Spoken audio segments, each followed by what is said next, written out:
आज 18 महीने हो गए उमर अब्दुल्ला सरकार बने हुए, हमें बड़ी रुकावटें, बड़ी मुसीबतें आ रही हैं, बड़ी मुश्किलें आ रही हैं। हम 20 तारीख को दिल्ली के अंदर जंतर मंतर पर सारे एमएलए बैठेंगे और अपने प्रधानमंत्री साहब को और होम मिनिस्टर साहब को याद कराएंगे कि आप हमारा जो वादा आपने हमारे साथ किया था वो वादा पूरा करो।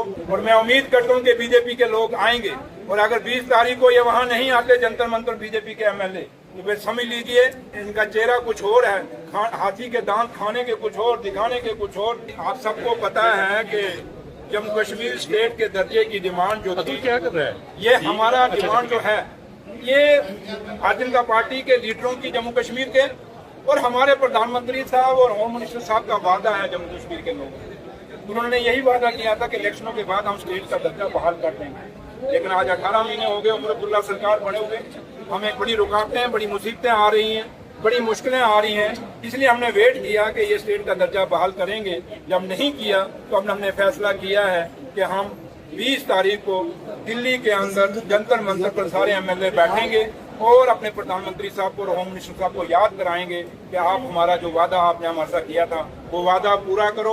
और हमें पूरी उम्मीद है कि हिंदुस्तान के प्रधानमंत्री साहब जैसे उन्होंने 2 वादे पहले पूरे किए, डिलिमिटेशन का और इलेक्शन का पूरा किया है, ये आखिरी वादा है स्टेट का दर्जा बहाल करना। हमें उम्मीद है कि वो बहाल करेंगे, लेकिन देखिए क्या करते हैं। लेकिन इस मंच से मैं बीजेपी के लोगों को भी अपील करूंगा, जितने भी बीजेपी के एमएलए हैं, कि आइए वहाँ जंतर मंतर पे और जम्मू कश्मीर के लोगों के हितों के लिए, जम्मू कश्मीर के बेरोजगार बच्चों की खातिर आइए आप भी जंतर मंतर बैठिए और ताकि मिलजुल के हम जम्मू कश्मीर की एक आवाज बन के अपने प्रधानमंत्री साहब से और होम मिनिस्टर साहब से अपने स्टेट के दर्जे को पूरा कराने के लिए, बहाल कराने के लिए, कोई भी नाटक को पूरा करने के लिए उनके आगे डिमांड रखें और इस डिमांड को मनवाएं। और मैं उम्मीद करता हूँ कि बीजेपी के लोग आएंगे और अगर 20 तारीख को ये वहाँ नहीं आते जंतर मंतर बीजेपी के एमएलए, तो फिर समझ लीजिए इनका चेहरा कुछ और है, हाथी के दांत खाने के कुछ और, दिखाने के कुछ और। लेकिन अगर ये जम्मू कश्मीर के बेरोजगार बच्चों के सही मायने में हमदर्द होंगे तो मुझे पूरी उम्मीद है कि ये